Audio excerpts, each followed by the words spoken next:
There's a place where the pages of book can hold more than ink, a place where paper becomes a portal and words become living water to thirsty souls. That's the power of Christian fiction. These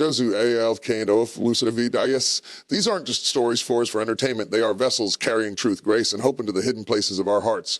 They weave faith into the fabric of everyday life. Taking the gospel out of the pulpit and planting it in the marketplace, the home, the battlefield of the mind. Christian fiction books carry us into the valleys and mountaintops of the human experience. They let us walk in the shoes of the broken, the redeemed, the searching, and the found. They show us the cost of choices, the weight of grace, and the unshakable love of God, not through sermons, but through stories that grip us by the soul and refuse to let it go. They're the parables of our generation, whispering eternal truths in the language. In these pages, we see characters who falter, who fail, who cry out in desperation, just like we do, and yet woven through their journeys is the relentless thread of redemption. It reminds us that no matter how deep, that there is a hand that reaches deeper. It tells us that mercy is not a concept, it's a lifeline, that forgiveness is not an idea, it's a doorway back home. These stories become mirrors showing us who we are, but more importantly, showing us who we can be when touched by the hand of God. Christian fiction teaches without lecture, and it confronts without condemning. It wraps truth in a story so compelling that the reader doesn't even realize they're being discipled until their heart starts to change. It gives you the courage to believe again, the strength to forgive, and the vision to see beyond the darkness. It reminds you that every trial has a testimony, and every ending in God's hands is a beginning in disguise. So when you open a Christian fiction book, don't treat it like mere entertainment. Treat it like an encounter, because between those covers, the author of life is still writing his message to the world, one story at a time. When we talk about Christian fiction being more than entertainment, we have to shift the way we see a book in our hands. This is not just a collection of pages bound together with ink printed on paper. It is not just a product you pick off a shelf to pass the time. When it is written from a place of conviction and truth, it becomes a vessel, an ark, if you will, carrying something far greater than words. It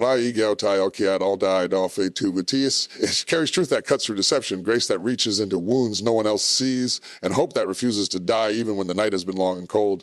Too often people think fiction is just a form of escape. A way to get away from reality for a little while. But Christian flips that idea on its head, because it doesn't just give you a break from your life, it can give you a new lens through which to see your life. It takes what is eternal and wraps it in something familiar. So it can slip past the defenses of the mind and reach the chambers of the beauty of this, that the truth within Christian fiction is not watered down or disguised to the point of being unrecognizable.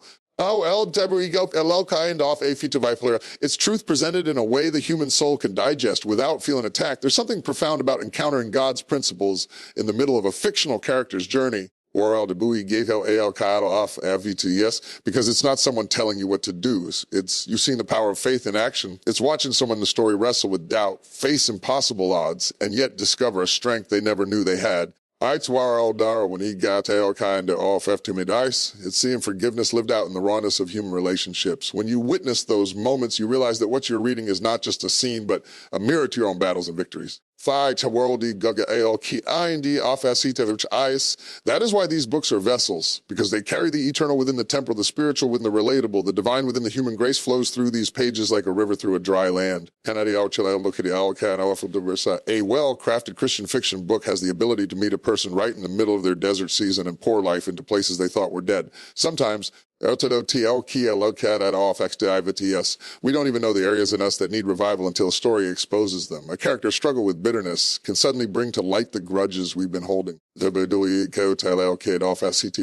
A character's journey towards surrender can reveal our own resistance to letting go. A moment of healing in the story can stir a longing in us to believe that maybe, just maybe, God can still do the same in our own reality. This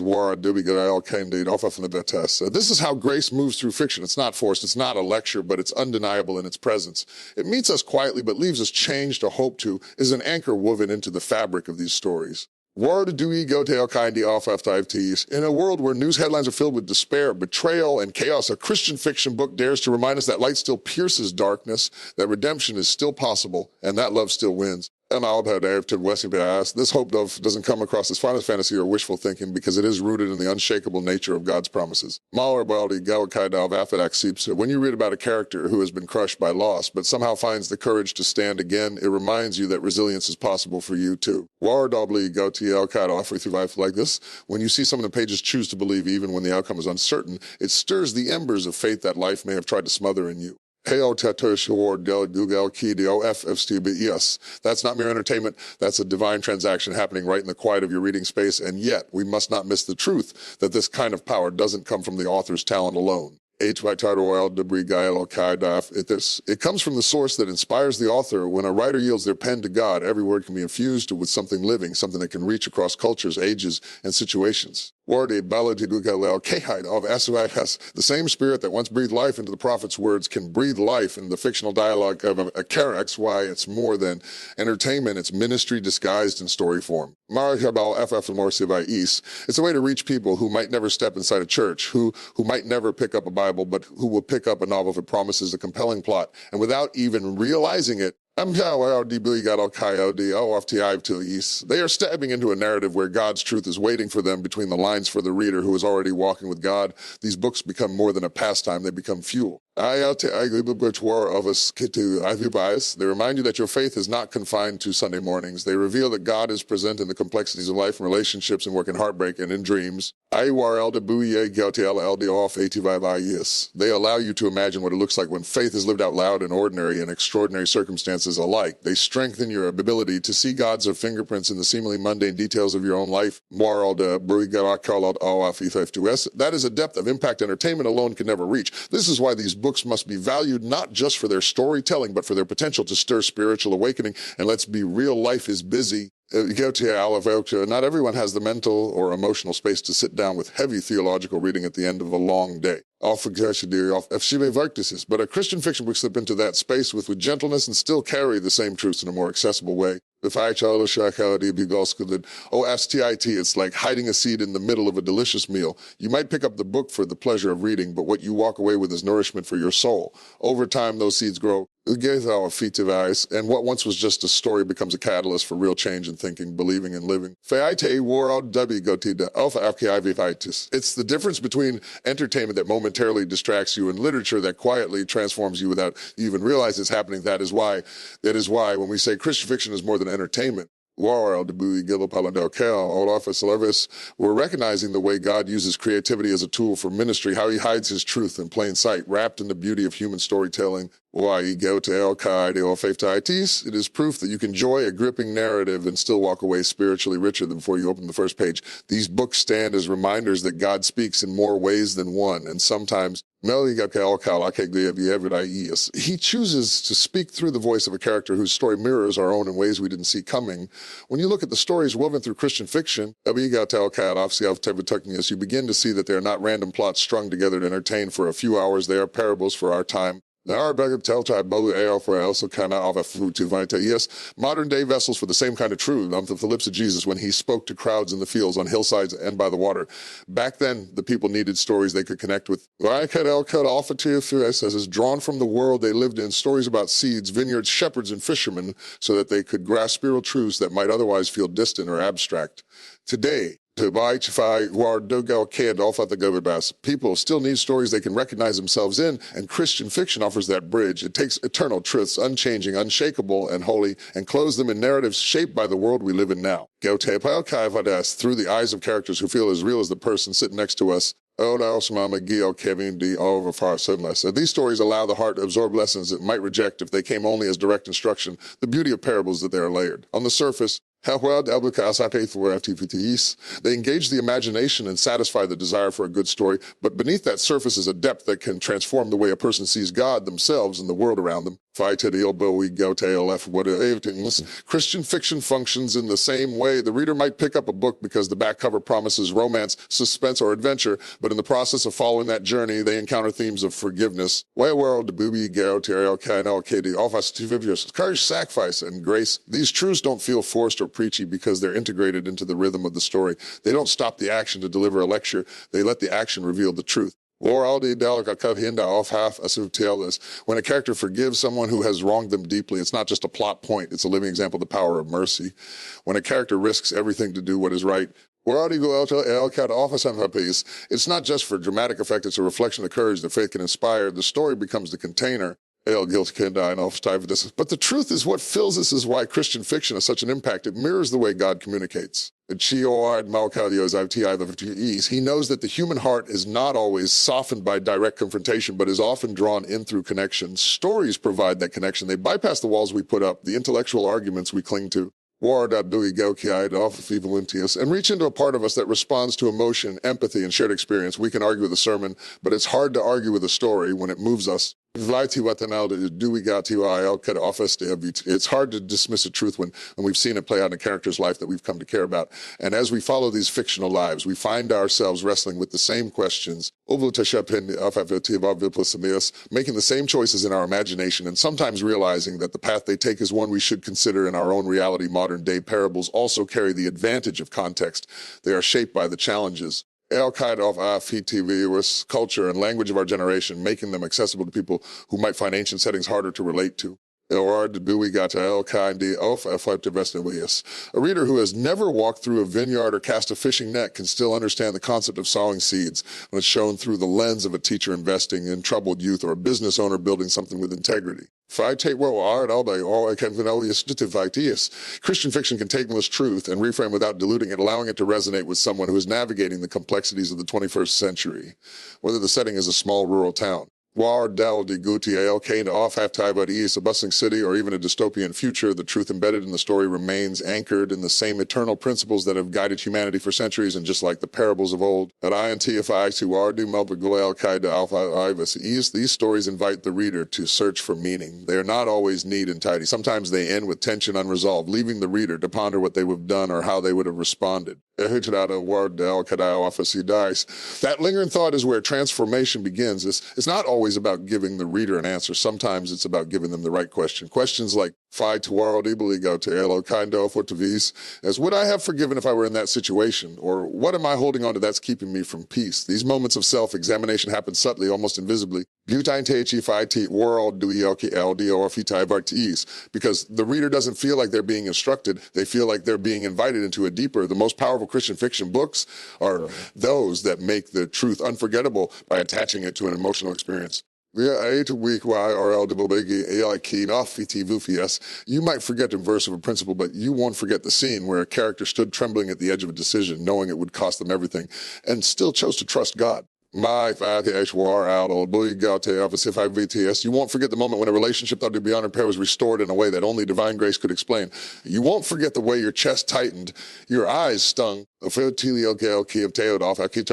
pulse quickened because something in that moment spoke directly to where you are in life. That is the gift of truth wrapped in story. It anchors the lesson to the heart. Not just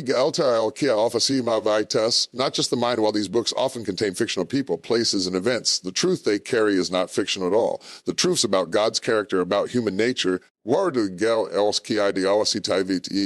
the beauty of redemption, about the consequences of sinner, and as real now as they have ever been. That's why these stories endure in the mind long after the last page is turned. They are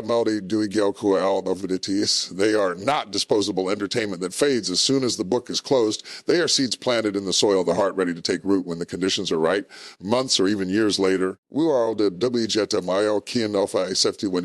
scene from a book can resurface in a moment of decision and guide someone toward hope, integrity, or faith, just as a parable once did for those who first heard it. We live in a time where information is everywhere. Yet understanding is often scarce. People are bombarded with opinions and noise from every direction. In the middle of that chaos, a story can still slip through and speak with clarity. Christian fiction, when it actually tries to be heard, it resonates. It doesn't force itself on the reader. It invites them in. It trusts that the truth it carries is powerful enough to do its work once it reaches the heart. That is why these stories matter. They stand as modern day echoes of the way Jesus chose to teach, using the familiar to explain the eternal, the relatable to reveal the divine, and the fictional to uncover what is most real. One of the most remarkable aspects of Christian fiction is the way its characters mirror the human condition in all its complexity. They are not flat, flawless who breeze through life untouched by hardship. They are layered, Oh, you go to Ikel Kemaida off FTIVD is imperfect and deeply human, often wrestling with the same doubts, fears, and temptations that we face. This honesty makes them relatable because no matter how polished we may appear on the outside, as every one of us knows what it feels like to stumble, to question, to break under the weight of our own humanity. When a character in a Christian fiction book experiences these moments, said it invites the reader to drop their guard and connect on an uncovered level because the struggle feels authentic. It's not a story about untouchable saints. It's a story about people like us, navigating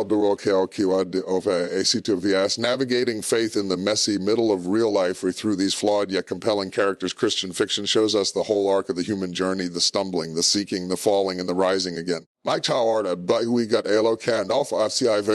see someone lose their way, and you recognize the times you've drifted from your own path. You see them run from grace, and you remember the moments you've resisted God. You see them break under the weight of guilt, and you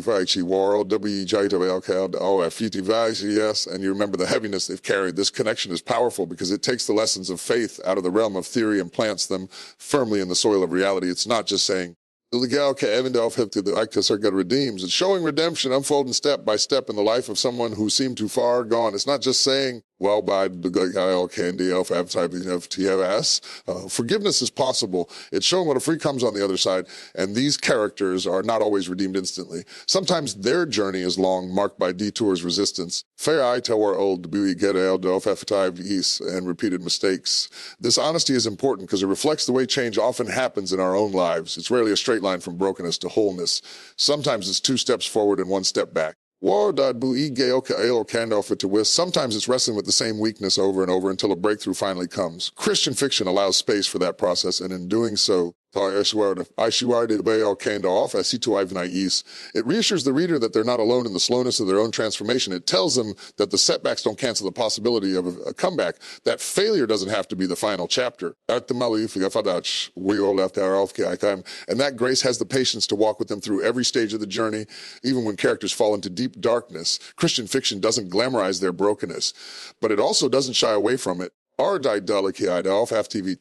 paints an honest picture of the cost of choices, the ripple effects of sin, and the pain of separation from God's will, but it does so in a way that keeps the door to hope wide open. This balance is critical because it's not enough to simply show the struggle. There must also be the light that calls the character forward. The reader needs to see that no matter how far a character has wandered, there's always a way back. That hope is what keeps the pages turning and what keeps the reader's heart engaged, because it whispers the same truth over their own life, characters, and Christian fiction. It also gives us the gift of perspective through their eyes. We can live experiences we may never personally. We can walk through grief, betrayal, illness, injustice, or poverty from a safe distance, and yet feel the emotional and spiritual weight of those experiences. This allows us to grow in empathy and understanding, to expand our capacity to see the world through someone else's lens. Sometimes, reading about a character who clings to faith in the midst of suffering can challenge us to reconsider how we respond in our own trials. Other times, seeing a character make destructive choices can serve as a warning. It's sparing us from taking the same path in our own lives. In both cases, the story becomes a mirror and a teacher, showing us parts of ourselves we might not have recognized without it. What makes these characters so effective in conveying truth is that they are not confined to stereotypes. They are complex. Carrying contradictions within the moments of great courage alongside moments of deep fear, acts of generosity alongside flashes of selfishness. This complexity makes them believable, and it makes their growth meaningful. When a character who has been prideful learns humility, we feel the weight of that change because we've seen what it cost them to get there. When someone who has been afraid to trust finally takes the leap of faith, we feel the tension and release because we walked through their doubts with them. These are the kinds of moments that leave a lasting imprint. Because they don't just tell us that transformation is possible. They let us witness it happening in real time. Another profound aspect of these characters is the way their relationships become a stage for grace and truth to be lived out. Through friendships, marriages, families, and even conflicts with enemies, the characters reveal how faith intersects with human connection. Sometimes the most powerful scenes in Christian fiction are not the grand miracles or dramatic rescues, but the quiet conversation where someone chooses to speak truth in love, or the silent moments where forgiveness is offered without a word. These relational dynamics show the reader what it looks like to live out biblical principles in the everyday, messy, complicated realities of life. They remind us that faith is not just something we hold in our hearts, it's something we practice in how we treat the people around us. And while these characters may be fictional, the emotional and spiritual resonance they create is very real. Readers often find themselves thinking about them long after the book is finished, wondering what choices they would make next. Or drawing strength from the lessons they learned. It's not uncommon for someone to recall a scene from a novel in the middle of a personal crisis, as if the character journey has become part of their own memory bank of wisdom and encouragement. That is the mark of a well-crafted Christian fiction character. They step off the page and into the reader's life, carrying within the true truth that inspired their creation way. Christian fiction characters serve as companions for the reader's own spiritual walk. They may not be perfect, but they are purposeful. Every flaw, every failure, every moment of doubt is an opportunity for the story to reveal the depth of God's patience, mercy, and power to restore. They remind us that being human means being in process. And that process is not something to be ashamed of. It's something to embrace, because it's in the struggle that our faith is tested and strengthened. These characters may be imagined, but the God who works in their lives is the same God who works in ours, and seeing his hand move through their trials gives us the courage to believe he can move through ours as well. The thread of God's mercy and love running through every journey in Christian fiction is what turns a good story into something eternal. It's the golden cord that ties every scene, every character arc, and every story together, even when the characters themselves don't see it. Sometimes it's obvious and visible from the first page, a character whose faith is strong and whose trust in God anchors every decision. Other times it's subtle, hidden beneath layers of pain, rebellion, or doubt, waiting for the right moment to reveal itself. But no matter how the story unfolds, this thread is always there, pulling the character toward redemption. Weaving grace into the broken pieces and proving that love is the final word. It's what assures the reader that even in the darkest moments of the plot, the story isn't over yet. That hope comes from let go, and his love never runs out in Christian fiction. Mercy often shows itself in ways that feel deeply personal. It's not just an abstract concept. It's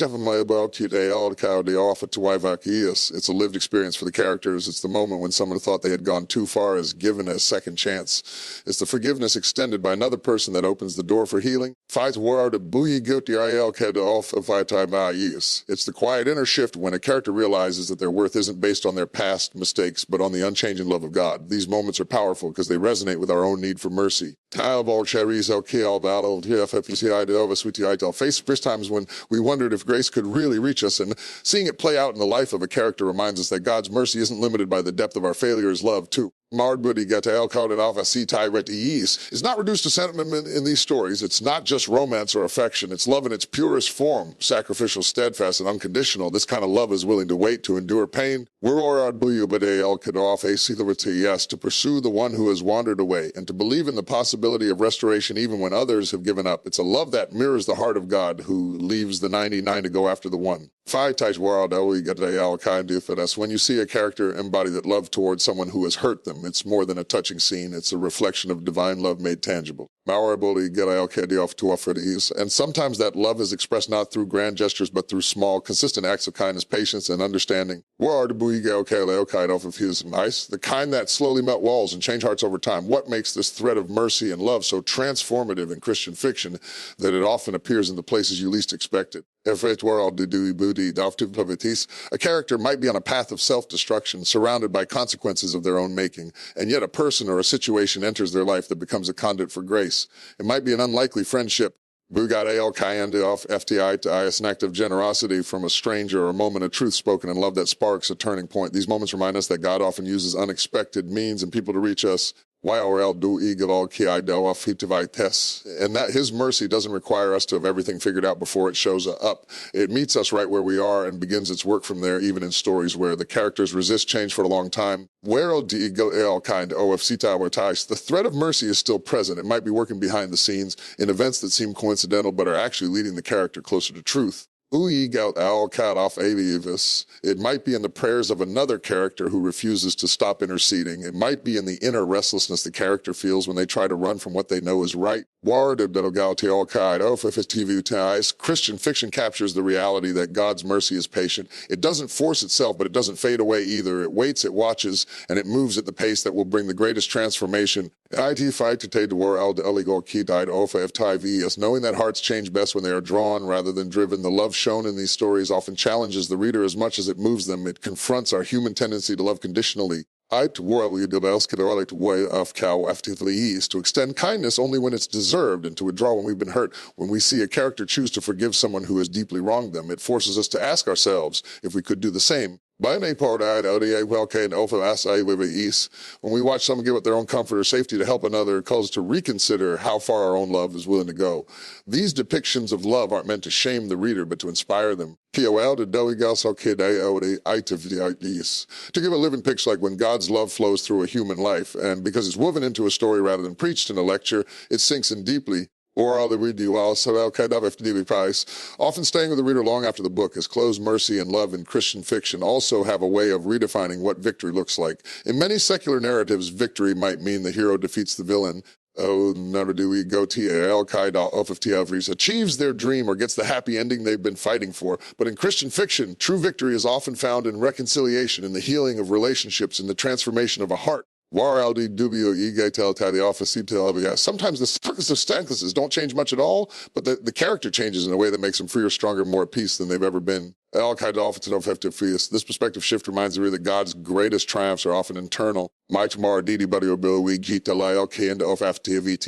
That his love and mercy are less about altering our surroundings and more about renewing us from the inside out. Another layer to this thread is that it's not always the main character who experiences the mercy and love of God in the story.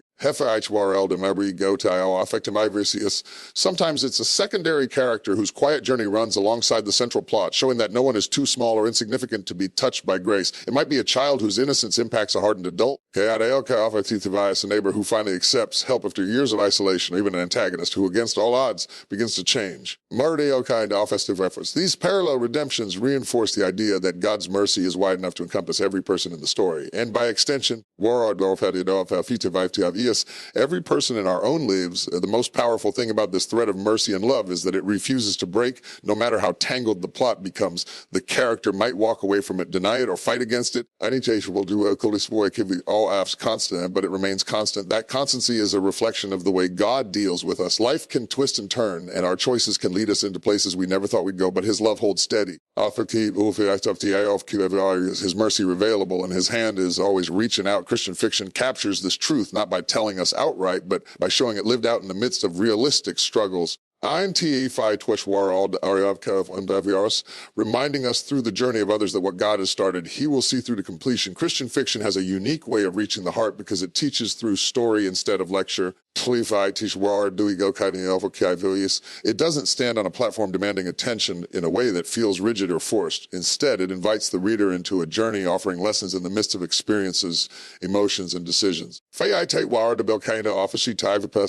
approach disarms the defenses that people often when confronted with direct teaching. When truth comes in the form of a story, it feels less like an argument to be won and more like a relationship to be experienced. So the reader is not being told what to think. They are being shown how truth plays out in real life situations, even if those situations are fictional. That is why the lessons stick. They are absorbed naturally as part of the emotional, intellectual engagement with the narrative. Teaching through story has a long and powerful history. The office of VTEs. It's the same method that has been used for centuries to pass down wisdom, values, and culture. People remember stories long after they forget facts and instructions. Because stories create images in the mind and stir feeling. In Christian fiction, these images often carry eternal truths about forgiveness, trust, perseverance, humility, and hope woven seamlessly into the plot. A reader might be drawn in by the suspense of a mystery, the tension of a conflict, or the tenderness of a romance, but along the way they are also encounter moments of grace, instances of faith, and choices rooted in biblical principle. By the time the last page is turned, those truths have been experienced, not just heard. And that makes all the difference. The power of this approach lies in its ability to show the process of change. In a lecture, a principle can be stated in a single sentence: forgive those who hurt you. In a story, that same principle unfolds over chapters, allowing the reader to see the struggle, the hesitation, the anger, and the eventual release that comes with forgiveness. They witness the cost and the courage it takes, the resistance to letting go, and the freedom that follows. This slow unfolding mirrors real life, where growth and transformation rarely happen instantly. By walking through that process alongside a character, the reader is not just told that forgiveness is good, they feel why it matters. And they see how it works. Another reason teaching through story is so effective is that it allows the reader to explore truth without the pressure of immediate application. They can see character make a mistake and suffer the consequences without having to endure those consequences themselves. They can witness the results of faithfulness, honesty, or compassion, and be inspired to emulate those qualities. In this way, Christian fiction becomes a safe space for readers to test and understand biblical principles before applying them to their own lives. He removes the fear of failure while still imparting wisdom, giving the reader a clearer vision of what living out their faith can look like, because these lessons are embedded in the characters' journeys. They often resonate more deeply than direct instruction ever could. When a reader sees someone who is deeply flawed still find redemption, it makes them believe redemption is possible for themselves. When they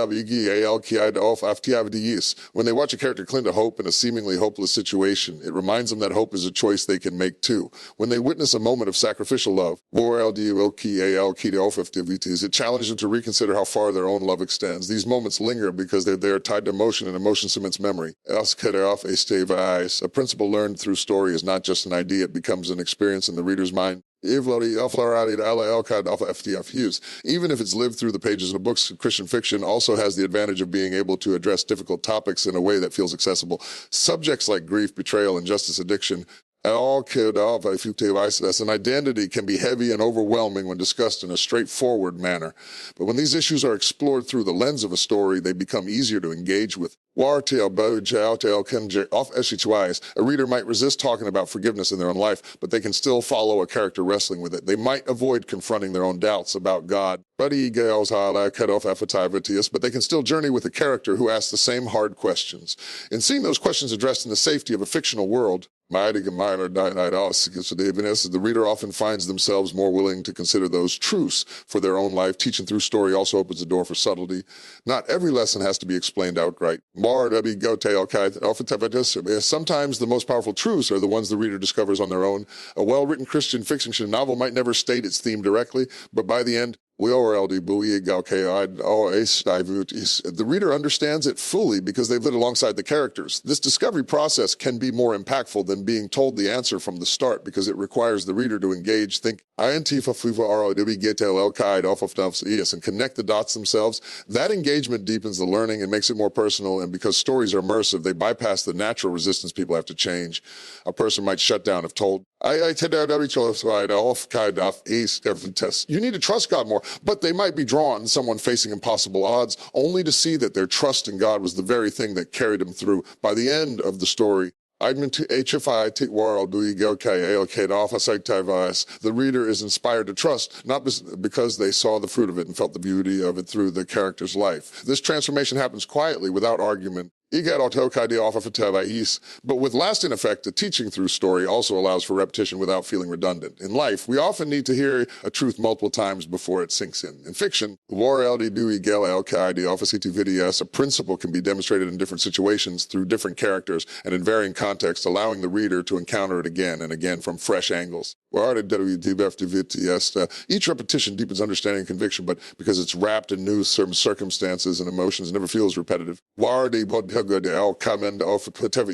layering of truth reinforces it in a way that feels natural and unforced. There's also a relational aspect to this form of teaching. Readers form attachments to characters, and those attachments make the lesson stick.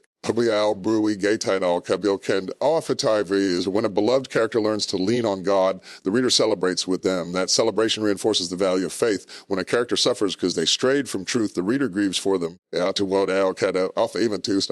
grief makes the consequences feel real. The relationship between reader and character becomes a bridge for truth to travel across. And because the bond is emotional, the truth becomes intertwined with that connection in the end. What makes Christian fiction such an effective teacher is that it doesn't aim to win an argument. It aims to touch a heart. It understands a transformation is not just about knowing the right thing to do, it's about wanting to do it. And people are far more likely to want to do the right thing when they have seen the beauty of it lived out. Even if only in the pages of a book, by teaching through story, Christian fiction allows truth to slip past the mind's defenses and settle in the heart where it can take root and grow in its own time. When you hold a Christian fiction book in your hands, you're not just holding paper and ink, you're holding a potential encounter with the very heartbeat of God. It's easy to think of reading as a simple act. Turning pages, absorbing a plot, but to become something holy, something transformative. Every page holds an invitation to step into a world where the struggles feel real, the pain feels sharp, and the victories feel hard won, yet beneath it all, there's a current of divine truth flowing steadily and silently, drawing you closer to the source of life. These stories are crafted with intention. The writer isn't simply imagining a message, or embedding the fingerprints of the creator in the lives of fictional characters so that the reader might catch a glimpse of your own life refracted through their journey. It's as if the book becomes a mirror, but not the kind that shows your flaws in harsh light. Instead, it shows you the you that God sees. The you that grace can shape, the you that hope can resurrect. A Christian fiction book can feel like a safe space for the soul, a place where questions are allowed, where doubts aren't shamed, and where answers come not in the form of religious platitudes, but in the lived out testimony of characters who wrestle, fall, and rise again. This is why it's not just a pastime, it's an encounter. You might enter thinking you're here for a story, but before you know it, the story starts reaching into your own heart, asking you to confront wounds you hid and fears you've buried and callings you've resisted. That's the subtle yet powerful way God moves through narrative. He bypasses the walls we put up against sermons and preachers and speaks directly into our imagination, the very place where we dream and believe. The setting may be fictional, the people may be invented, but the truths they embody are eternal. It's here between the lines of dialogue and the arcs of their journeys that you find whispers of the gospel echoing louder than any microphone could project. Every time you pick up a Christian fiction book, you step into a divine appointment. Perhaps the author wrote it years ago. Perhaps the story was inspired by an experience you'll never know, yet in the sovereignty of God, it reaches you at the exact moment you need it. You didn't just happen to find that book, you were led to it. The Spirit knew which characters would speak to you, which scenes would stir something deep in you, which conflicts would mirror your own inner battles, and which resolutions would breathe hope into your weary soul. This is why these books are so much more than a hobby. They're a meeting place, and in that meeting, something sacred happens. Your mind engages with the plot, but your spirit engages with the truth hidden within it. Some people see fiction as just a story, but God has been using stories since the beginning of time. From parables spoken on hillsides to visions given to prophets, narrative has always been his tool to pierce the heart. Christian fiction continues this divine pattern, dressing eternal principles in clothes that our modern world recognizes. These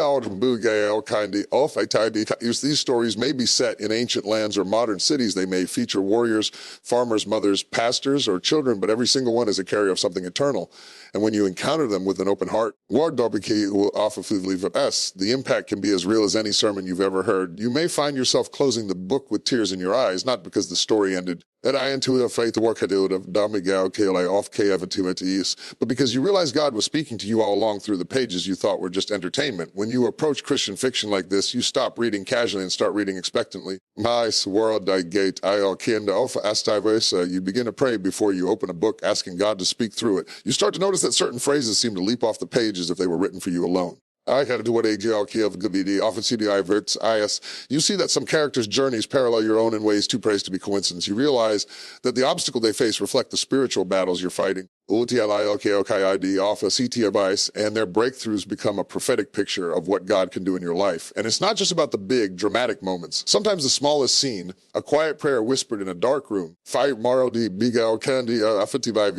moment of forgiveness between two estranged characters, a glimpse of joy after a season of sorrow can shift something in you. There's something profoundly intimate about this kind of encounter, because when you read, you're not performing for anyone. You're not trying to look spiritual. You're just there alone with the book and with God. And in that quiet, he works. The Holy Spirit can take a sentence from the pen of a human author and make it pulse with his own breath, igniting conviction, comfort, or courage in you. In this way, Christian fiction becomes not just a work of art, but a work of ministry. The author may never meet you, but their obedience in telling the story allows God to meet you right where you are. If you've ever had a moment where you felt seen or moved by a fictional story, you know what this feels like. It's not imagination alone, it's encounter. It's the creator stepping into the created world of the story to reach the created soul of the reader. And when you experience that, you walk away changed. Carrying not just the memory of a good book, but the mark of a divine conversation that happened in the secret place of your heart. And once you had that kind of encounter, you start to see every Christian fiction book as a doorway, not just a diversion, and every reading moment as an opportunity to hear the voice that has been calling you all along. And that's why the next time you pick up a Christian fiction book, don't treat it like background noise for your mind, treat it like a meeting ground for your soul. Open it with the expectation that somewhere in those chapters, God has hidden a message with your name on it, reach larefully, and let the Spirit highlight the parts meant for you. Because if you let it, that book can become more than a story. It can become a lifeline. Is a revelation, a spark that reignites your faith. You never know. What you thought was just another novel might be the very encounter that shifts the entire course of your life.